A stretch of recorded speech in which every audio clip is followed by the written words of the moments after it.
Welcome to Morgan State University and our workshop. I'm glad that you are able to be a part of this discussion. I was definitely eager to hear more about what you do and how you help others who are interested in starting their own business and what does that look like. So thank you again. The first question I want to ask is, what is the Walker Tax Law business? What is your mission for your business? My mission. So, as an attorney, my mission, I suppose, is that I have a particular love for working with businesses that are in some sort of a transitional phase. It is additionally meaningful for me to work with minority-owned businesses, women-owned businesses, um, and so my mission is to take what can feel like a great big daunting, a sort of scary mess of law and make it simple and make it straightforward. I would also add that my mission is to um, help people realize that sometimes a stitch in time really does save time. I think it costs money, and there's a lot of risk and nervousness and anxiety that people feel when they're starting a business. And so a lot of people deal with that by trying to cut corners and trying to save money.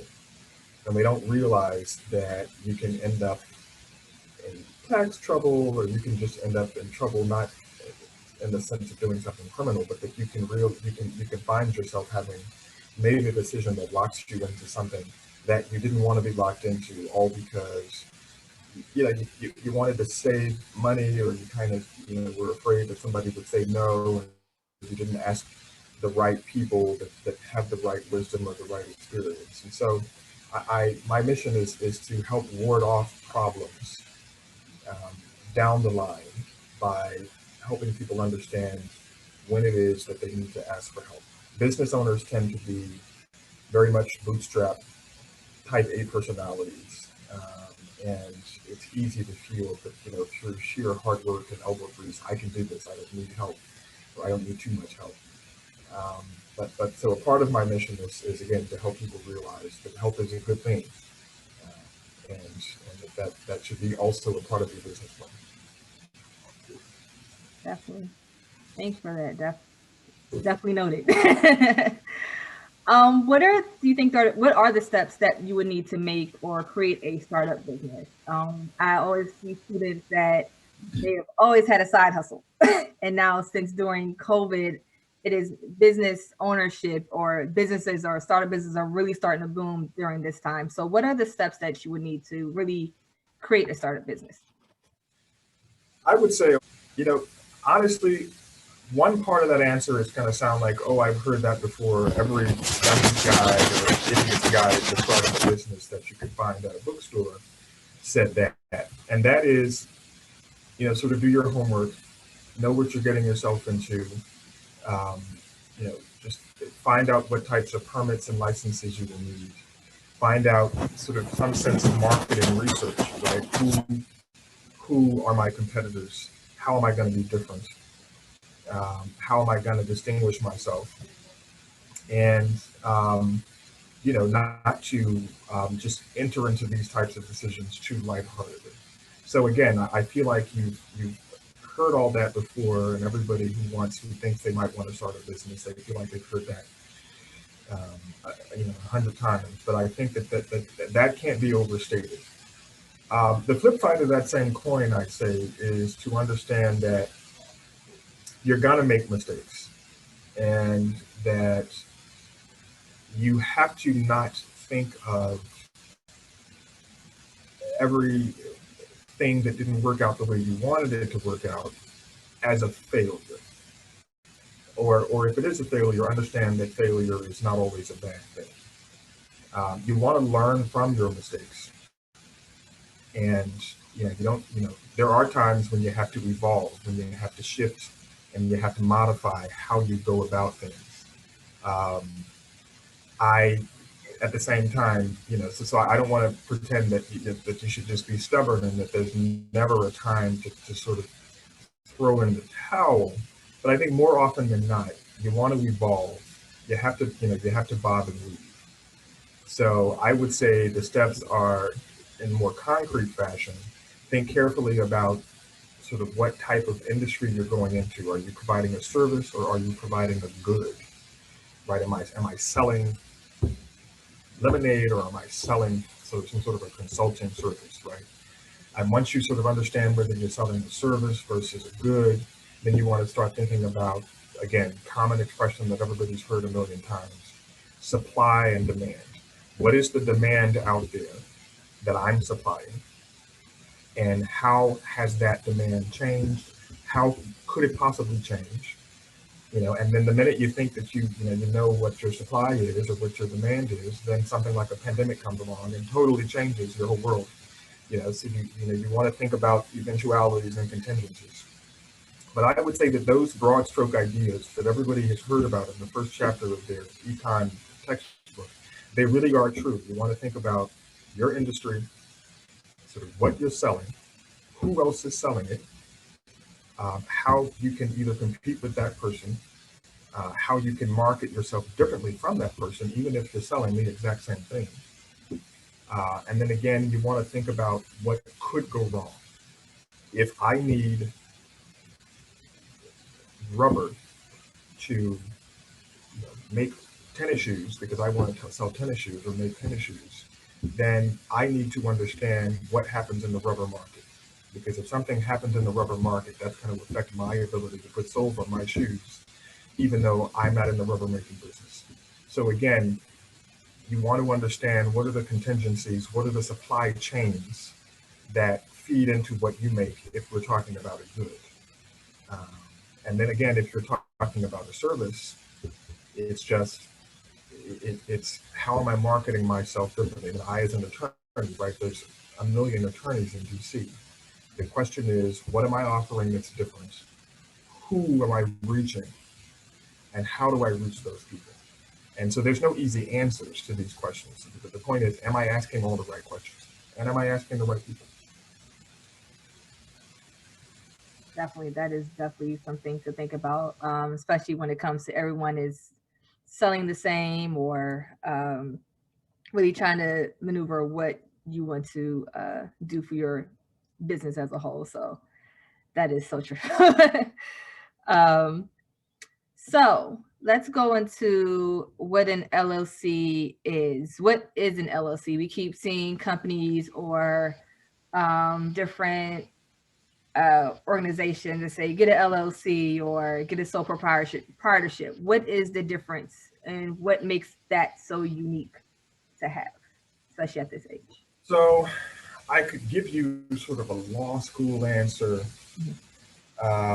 which I think is somewhat helpful for context, but I will be concise.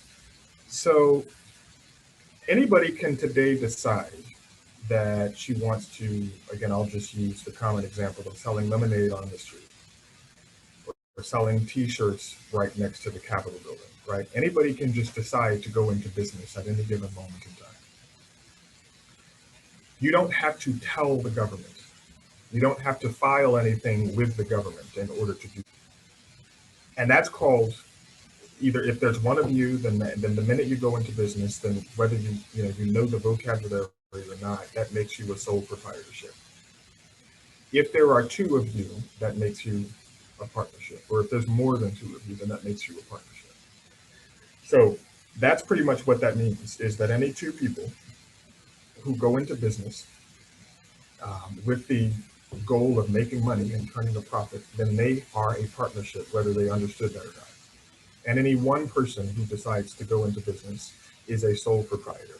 And you don't have to file anything right away with the government that says I'm in business now. In the late 70s, the idea of an LLC came into existence. I want to say the first state actually that passed the law that created the LLC, I think it was Wyoming. It may have been the early 80s, but I think it may have been in the works in the late 70s. An LLC is something that you do need to tell the government that you're doing. And the reason you file with the government is because then there are certain protections that come into play for you. So an LLC is where you tell the government, hey, I'm going to go into business. And the reason I'm telling you is because I want some of the protections that are built into the law. What does LLC stand for? It stands for Limited Liability Company. That's what you're asking for.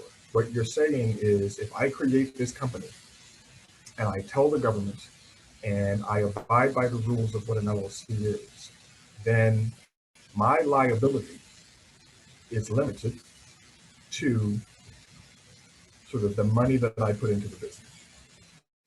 So as a matter of law,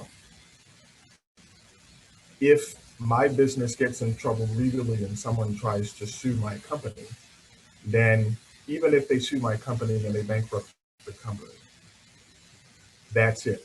There's a wall there, and they can't necessarily come after me simply because they know that I'm the owner. So essentially, a limited liability company has given you some sense of limited liability, and it is limited the liability at your company and not against you personally. Whereas if I simply decide to start selling lemonade on the corner and somebody gets sick from my lemonade, because I used bad lemons or whatever the case may be, then if they want to try to sue me and have me pay their doctor bills because they were hospitalized for a week due to food poisoning from my moldy lemons, well, there's nothing really to stop them from doing that. Now, they may or may not win. They have to prove that it was my fault. They have to prove, all these things. And so I don't want to complicate the story, the fact pattern too much, because, you're supposed to have a permit and maybe you should have been inspected by the government, when somebody comes out and food inspection and all that. But the fact is that in that situation, somebody is not suing my company. They're not suing my lemonade stand. They're suing me because I didn't create a company on the books that said this company is selling lemonade. In that situation, I'm George and I'm selling lemonade. So the liability is not cut off. It comes straight to me because I did not choose to file with the government the existence of my company. So that's sort of one short answer, one way of thinking about it. Thank you for that. That makes a lot of sense. Thank you. So I know in the state of Maryland, there are some benefits, and there also is in Delaware. What is the difference when it comes to creating an LLC in any one of those states? So every state, oh, there goes my camera again. Every state has created, sort of has adopted um, an act, a law that allows you to create an LLC in that state. So again, up to the late 1970s, early 80s, there was no such thing as an LLC. If you did business, you either incorporated yourself as a corporation, in which case you see Inc. INC at the end of your company name. Or if you did not incorporate, then you basically were some kind of a partnership, general partnership, limited liability partnership. When you see all of these L's, LP, LLP, LLLP, all of those things were getting too confusing. States came along and they created the idea of the LLC. There are subtle differences between the states as to sort of what can be done, or in most cases, it's not so much what can be done versus what can't be done, but it is what is the default.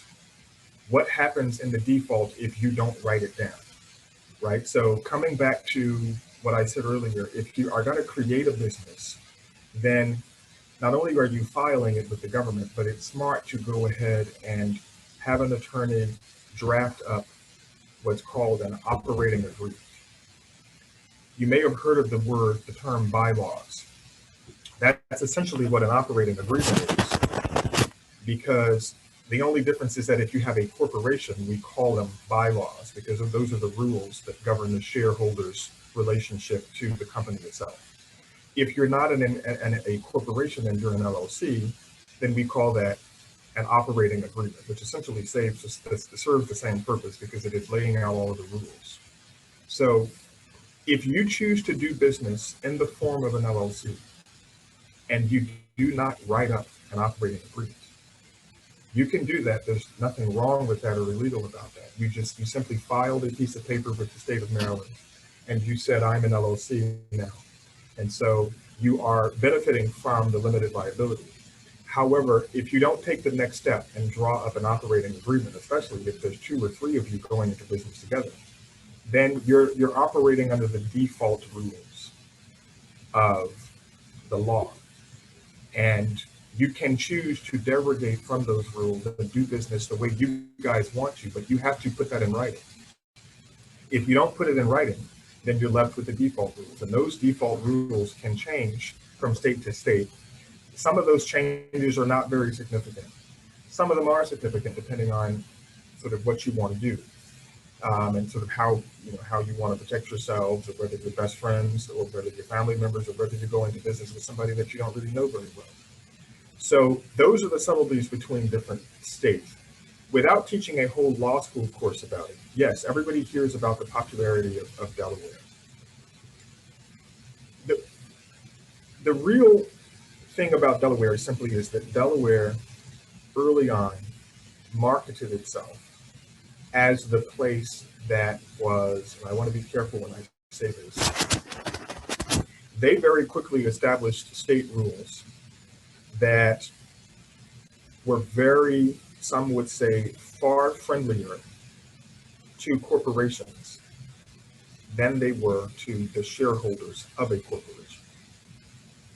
So what that means is that if you were a shareholder of a corporation and you didn't like something that a corporation did, Delaware marketed itself to the corporate world as a place where you can pretty much get away with anything, and your shareholders really can't do much about it.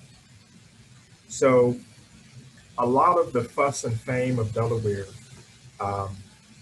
doesn't really suit the average person going into business, and you might be surprised to find that you don't even exactly agree with some of the policies that are possible in Delaware. We're living at a time now with the Me Too movement and women's rights and sort of minority rights and the Black Lives Matter movement, and people are getting fired left and right for things they may have done years ago. You might say that a lot of that wouldn't have been possible in other states, because you wouldn't have necessarily been able to sue a company for sort of not having certain policies in place. You wouldn't have been able to override certain types of votes that a company would need in order to take a certain action that you disagree with. Delaware made it very hard. They were one of the first states to make it very hard for anybody who's in a minority of a company as a shareholder to effect changes at the board level. And so again, the popularity of doing business in Delaware really falls on corporations, not so much an LLC. Now, again, I'm not trying to bash Delaware or say anything negative about Delaware.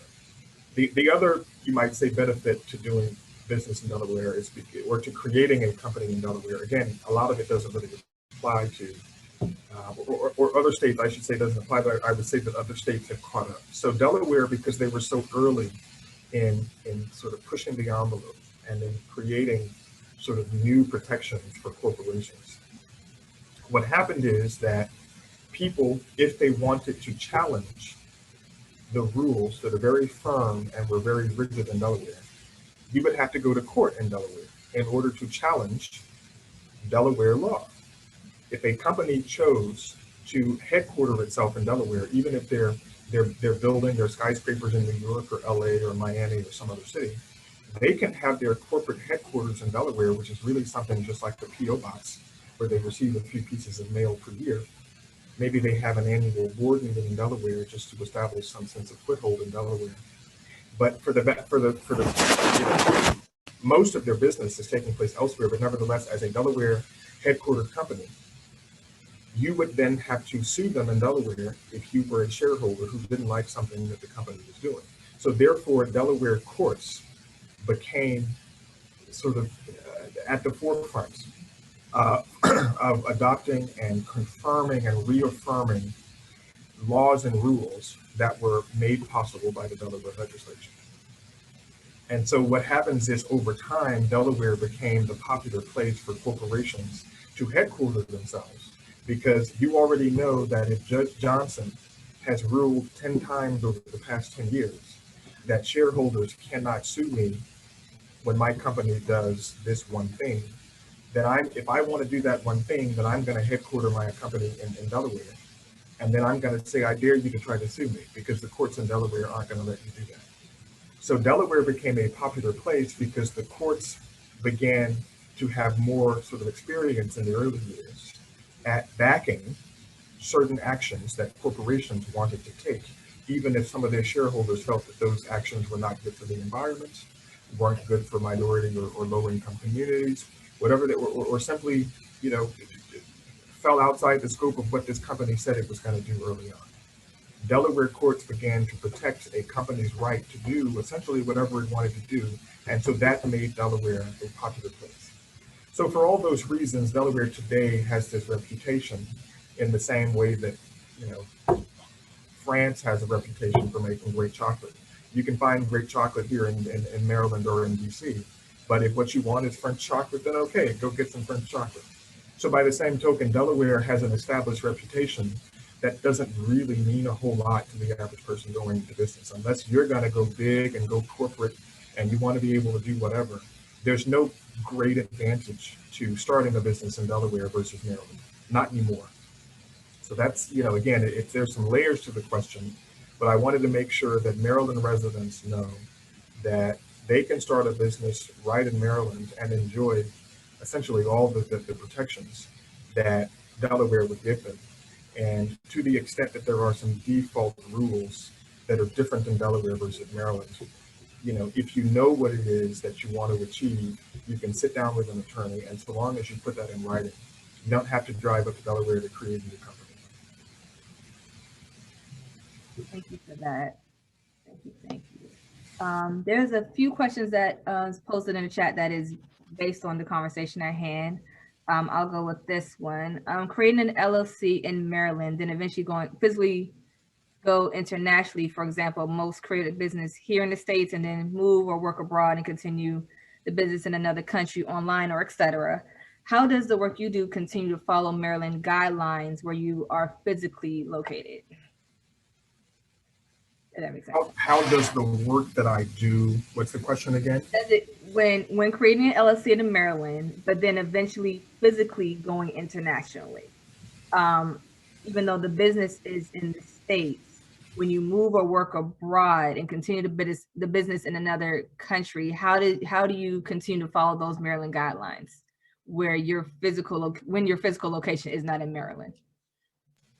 Okay, so if somebody starts a business in Maryland and then at a certain point they want to move someplace else, it depends on what they mean by move. So you can always reorganize and move your company to another state or even to another country.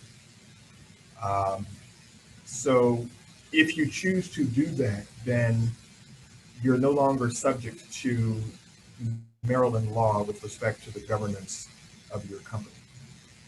So if you truly do move and relocate, then you have removed yourself from the reach of Maryland law, at least insofar as you're not still doing business there.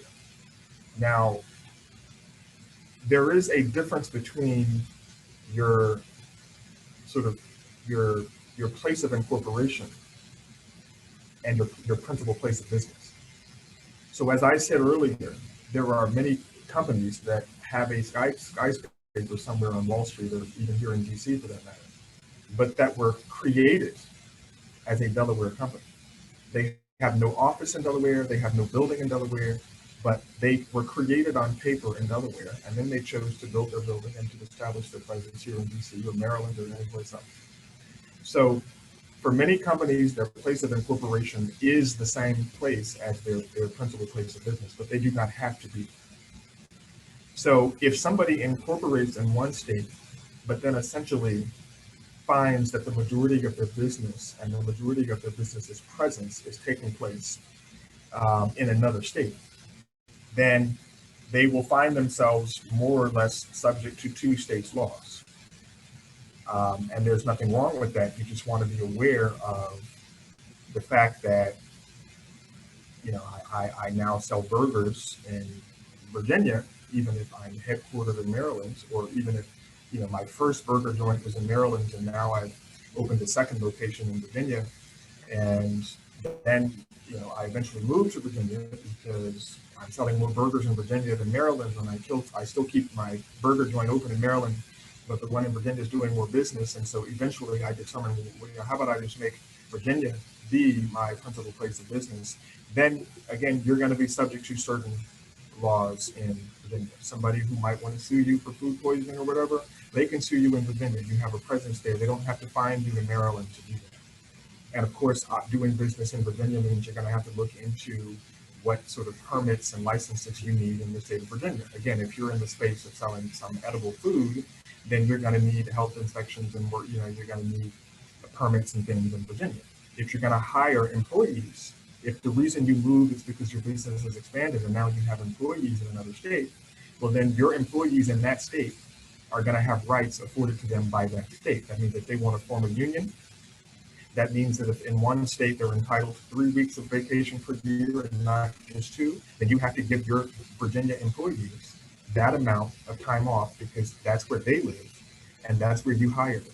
So each time you move or expand or extend your business into a new state or even to a foreign country, you are subjecting yourself to the laws and guidelines of that new jurisdiction, and you're going to have to educate yourself on what is it that I can, and more importantly, what is it that I cannot do in that new country that I could do when I was here in Maryland. Once you create an LLC, does it trigger Uncle Sam? And will I immediately need to file taxes for my company, even if I don't make money the first year? So, believe it or not, Uncle Sam is there whether or not you file for an LLC. When I said that you can start up a lemonade stand without filing anything with the government, there I was talking about the value of an LLC as a limited liability company. But no matter what you do, technically speaking, you're supposed to report that income to the extent that you've earned it, and Uncle Sam is supposed to be entitled to have a bite of it. Now, we all know that doesn't always happen, right? I could decide to cut my next door neighbor's hair tomorrow and charge him $20, and he says, hey, I like it, how about you do this every month? And I say, okay. Uncle Sam doesn't necessarily know about that. And we all know that there's plenty of people cutting grass and fixing roofs and cutting hair and doing all sorts of things, and they never report that on their taxes. That's just life. Technically, you are supposed to report that on your taxes, but that has nothing to do with whether you create an LLC or not. So that's just point number one. So it's not so much that creating an LLC triggers Uncle Sam at the federal level. At the state level, it does, because you are supposed to report your income on a quarterly basis, your estimated income on a quarterly basis, so every 3 months.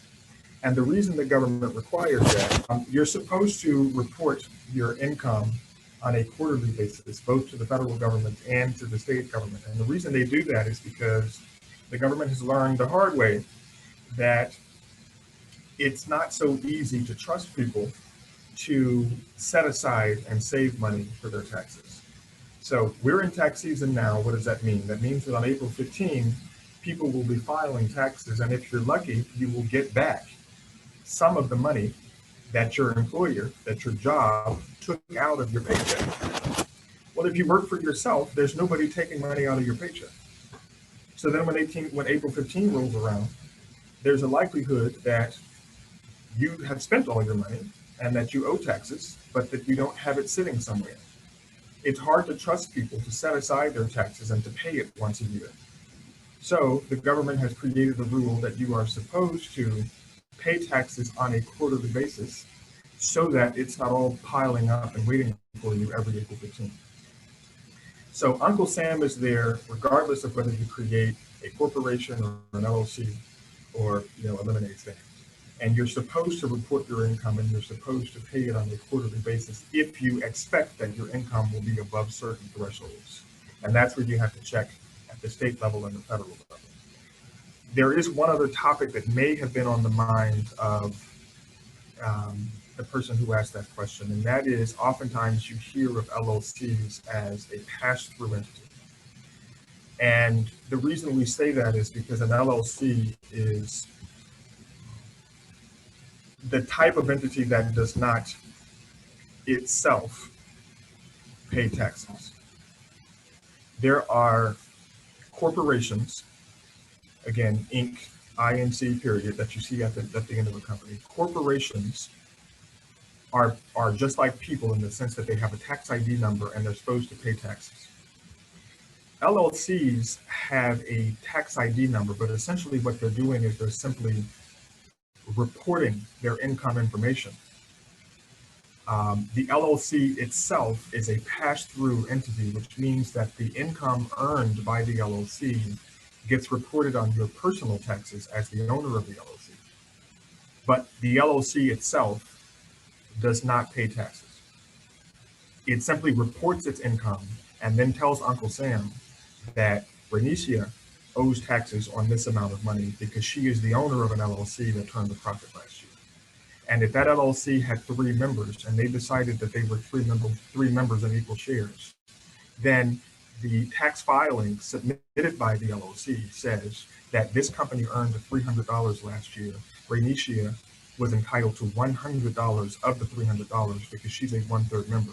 So she is supposed to pay taxes on $100 only, not the whole $300 of profit. So then Renicia will take that $100 and she will add it to whatever her income is from her main job, if that was just a side gig. And that gets tossed into the total picture. And then whatever tax bracket she's in will determine what she owes overall for taxes. A corporation, on the other hand, pays taxes itself. So another benefit to doing business as an LLC, as opposed to a corporation, is that a corporation pays taxes and then it turns around and it issues dividends to the shareholders, and those shareholders have to pay taxes again. So corporations trigger what we call 2 layers of taxation. Uncle Sam gets 2 bites at the apple. And so when President Trump came in and passed a new tax law that reduced the tax bill at that first corporate level, that's why it made such a big fuss in the news, is that his so-called tax reform bill, one of the things that it did was that it cut the tax rate that the corporation has to pay, even before it turns around and gives money to the shareholders who have to pay taxes again on top of that. So LLCs involve 1 layer of taxation. Corporations involve 2 layers of taxation. Let's circle back at the previous question before, because it looks like there was an elaboration.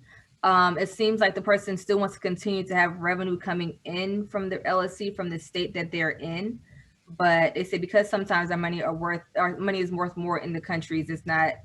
This is why most geared towards online businesses. So even, okay, I got it. So you're physically not in Maryland, but you have an online business that is developed, or you have an LLC in Maryland. Does that play a factor, or do you still have to, it's online. So what does that look like even when you have an online business and you're operating just not in the state of Maryland, or you're physically not living, I guess, in the state of Maryland, but your work is still operating from there? So if I understand the question, the thing to know, I don't know if this is behind the question, but every company has to be headquartered somewhere. Even if you're solely an e-business, you have to have a tax home. So if the majority of your sales are driven by a web presence that you have, and people who are not in Maryland are purchasing your goods and you're packaging them up and you're mailing things to somebody, or let's just say you are a web designer and people in other countries, even for that matter, can hire you to design their website, and then they pay you and you set it up, and you never left Maryland and that person never left California. The fact remains that your company has to be headquartered somewhere, which means that your company, to the extent that it derives income, somebody's going to have to pay taxes on that income in the state where the company is. If you live in a different state than the state in which your company has been headquartered, then you want to think carefully about that, about whether you want to have your company in a different place, because you are going to have to pay personal income taxes according to where you live, whereas your company may owe some sort of a filing, some sort of an estimated tax filing based on where it is located. So it may or may not make much of a difference, but nevertheless, if you are living in some place and your company is in another place and your customers are still in some other place, then you could be triggering somewhat of a network of laws that you're technically subject to. I don't know that the person asking the question is necessarily trying to look at it that complicated. I think the point simply is that if you are sitting in one place, one country or one state, and your customers online or someplace else, if you're selling goods, then yeah, your company is going to have to pay sales tax and things in most cases according to where the company has its sites.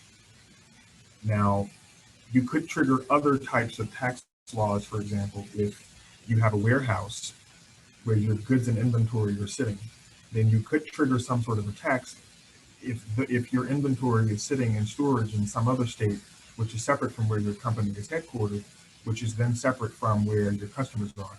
So again, the more places in which you have a foot, the more places you are potentially triggering some regulation, some licensing, some fees, some tax filing.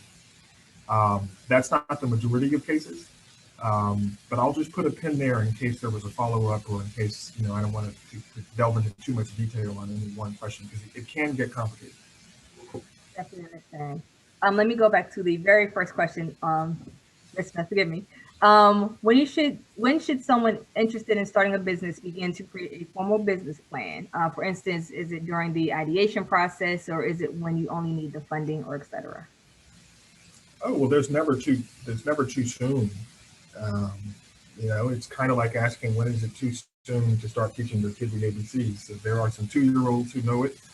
There are some 1-year-olds who can already say their ABCs. It doesn't mean that they won't get better. So by the same token, you can start your business plan and start to sketch out some ideas as long as you understand that it's not set in stone.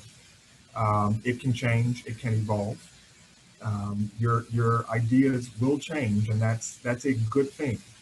So simply having a business plan is it's never too soon. I will say that some people think they have a business plan when they don't actually have one. Not even 30 days ago, I'll call them 3 business owners approached me for my help with raising money from investors for their business. And they had already acquired an outdated and decommissioned subway car. And so their idea is to take this subway car, put it in the middle of a parking lot, and run a bar out of a subway car. And they have architectural renderings and drawings and things, and it looks really nice when somebody draws it up. And I'm sure that they may find quite some success at that. What they sent to me, they called it a business plan.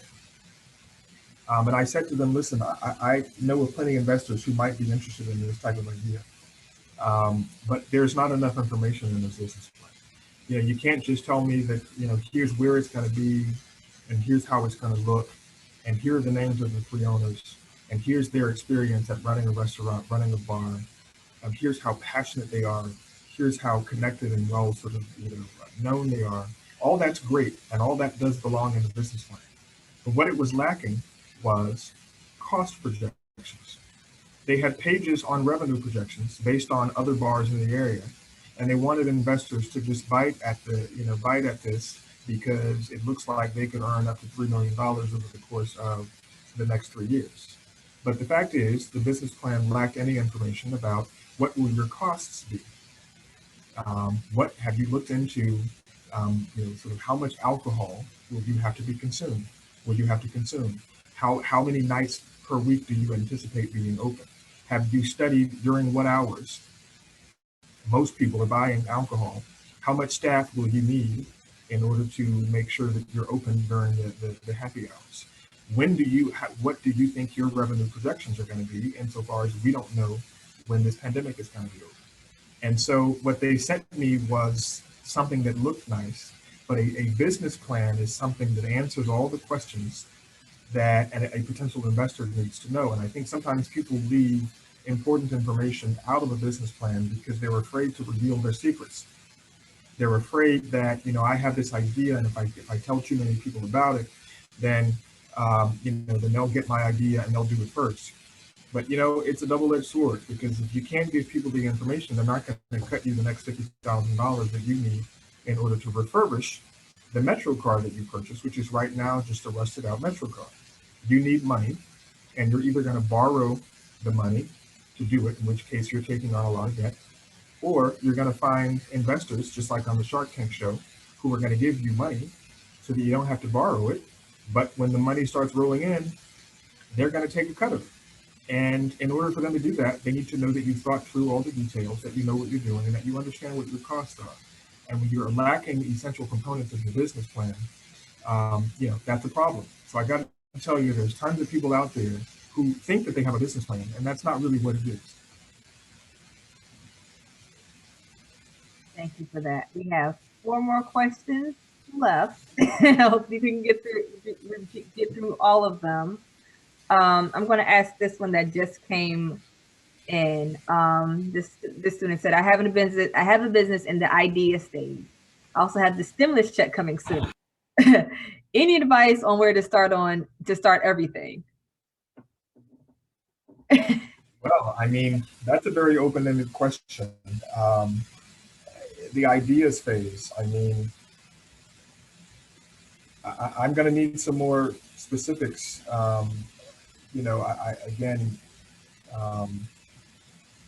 What industry is it in? Are you selling a good? Are you selling a service? Is this a side gig versus is it your main gig? Are you going to need investors? And if so, how many of those investors are going to have to be perfect strangers, as opposed to mom and dad and Uncle Jake, who has an IRA with $10,000 in it that maybe he doesn't need, and maybe I can convince him to cash it in and give it to me. And to what extent am I going to have to borrow money from an actual bank, as opposed to money from friends and family, because banks like to see that your own friends and family believe in you and that they've pitched in as well. So when you say ideas phase, a stimulus check is, let me just say that right now here in DC, there's a lot of fuss about whether too many stimulus dollars are being sent out to people, especially if it isn't to the extent that it doesn't really have anything to do with people getting a virus, right? And so our sort of right-wing Republican friends think that Biden is giving out too much money, and that giving out too much money is not really, sort of going to help out businesses so much as it's just going to create inflation. But then, our left-leaning friends on the left feel like somebody should do exactly what this person that asked the question is asking about, because, hey, we need people to stimulate the economy. And one way to stimulate the economy is to start a business, perhaps create a job, not only for yourself, but for somebody else. So I would encourage a stimulus check to be used in this fashion. There are people who need stimulus checks simply to keep the lights on. There are people who need a stimulus check just to put food in the refrigerator. But if you are in a position to where you can use your stimulus check to start a business that you really thought about, that you're truly passionate about, then hey, I'm all for it. I think that's exactly what people should be doing these days, when you need to provide some stability. And as you said, having a side gig, this new gig economy, it's not going anywhere. Gone are the days when, especially those of us as African Americans, can go to college and get that degree and walk across the stage and then think that I can just hit the job market and somebody will hire me and they'll pay me what I'm worth, and then I'll retire from that same job 40 years from now. My parents did that. They worked the same job from fresh out of college until they retired. That's not happening for our generation. We have to be flexible. We have to always have a plan B.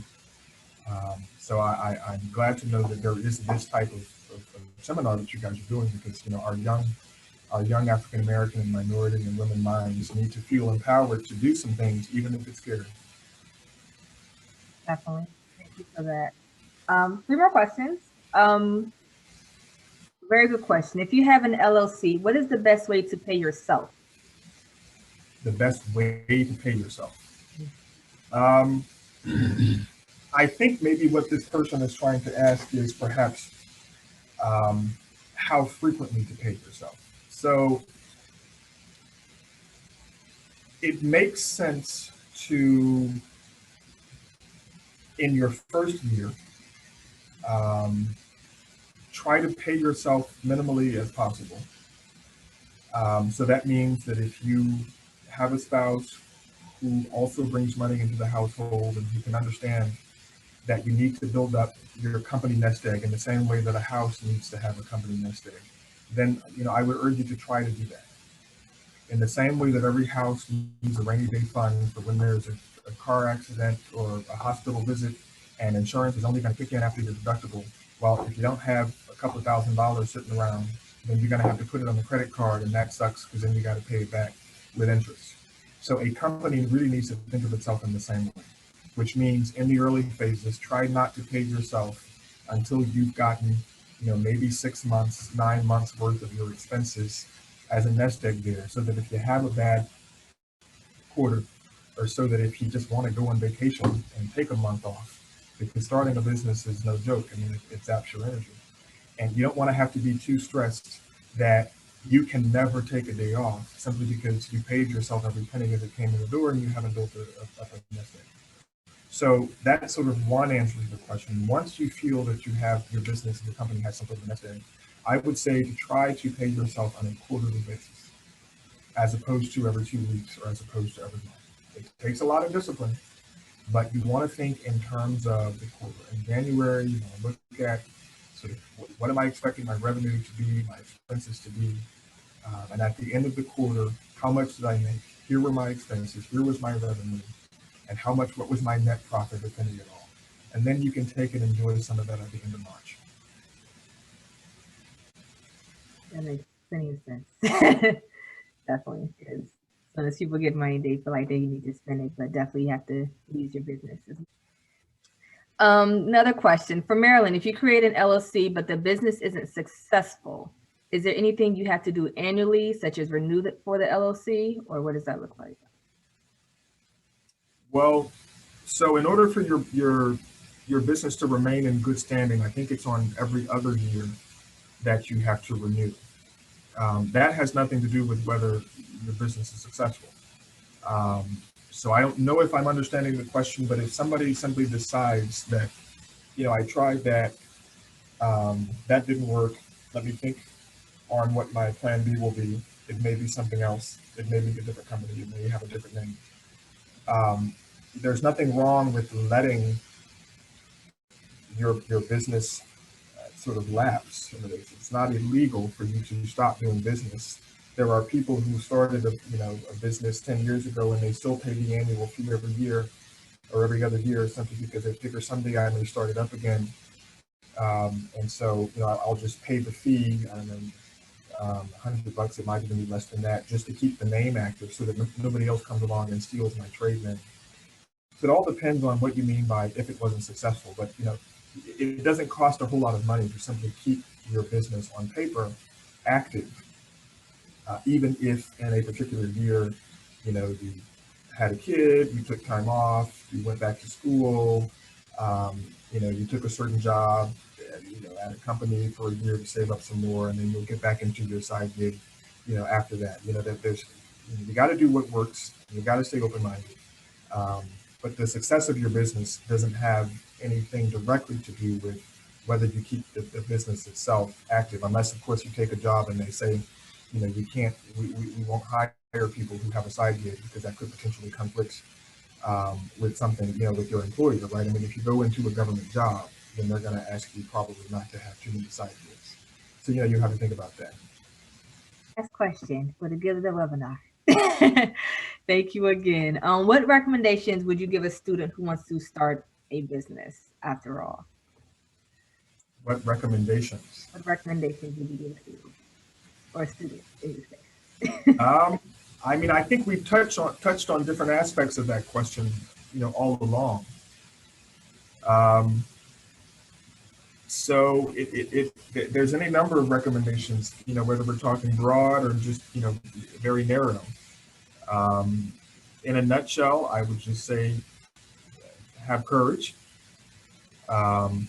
If you're like me, pray a lot. If you're not a praying person, then you talk to somebody.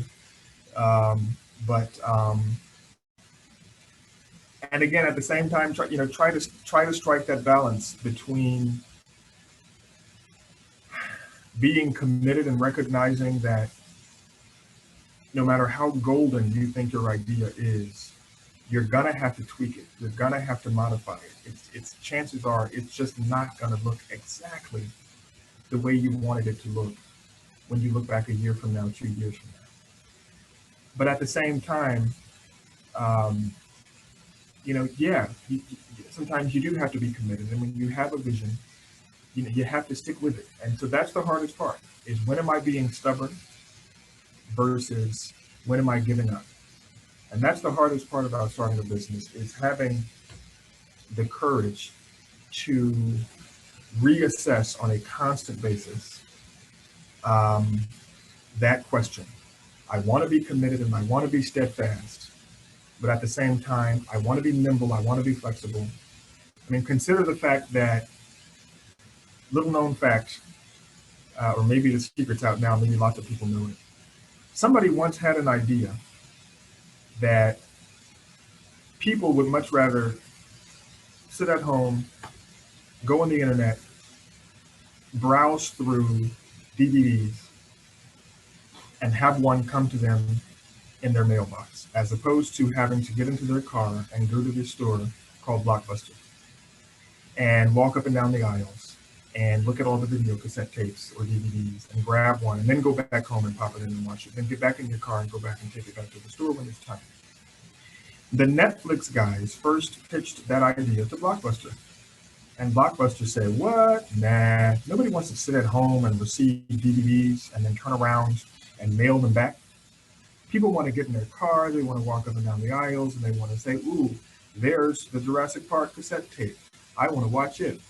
And that's what they thought people wanted to do. And they turned down the Netflix idea. Netflix started out and they said, okay, fine, we believe in this idea. We think it will work. Netflix started out, as many of us are old enough to recall, mailing out DVDs. Now it's all streaming online content. They produce movies, TV shows, you name it. But it all started with them realizing that Blockbuster said that was a dumb idea. And they said, well, watch and see. You could have bought this idea and Blockbuster could have been Netflix, but they're not. So again, that's a success story of somebody who said, I believe in my idea. I think it can work. And either you're going to believe me or you're not, and I will find somebody who will. For every success story, there's a story where Blockbuster was right. So again, that's the hardest part in all this, is how do I stay flexible? How do I outbeat the competition? By staying flexible and staying nimble, which means that I do not have blinders on and that I understand that I'm going to have to evolve. But at the same time, how do I not be so stubborn that I'm not listening to new ideas? And that's the hardest part.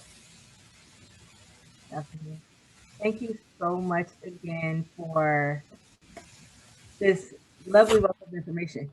Thank you again, students, for attending, and faculty staff. I hope you learned a lot. Like I learned a whole lot that I didn't know before. And I posted your website in the chat so they can look you up, chat with you if you have questions. Emails and things. This is a busy season for me, so please forgive me if it may take me a day or two to write back to any inquiries, but I appreciate it, and this has been fun for me as well. Thank you again, and this will not be our first or our last. Trust me, we might ask you back again for more information. So thank you. Have a great one, everyone. Thank you. Have a good day.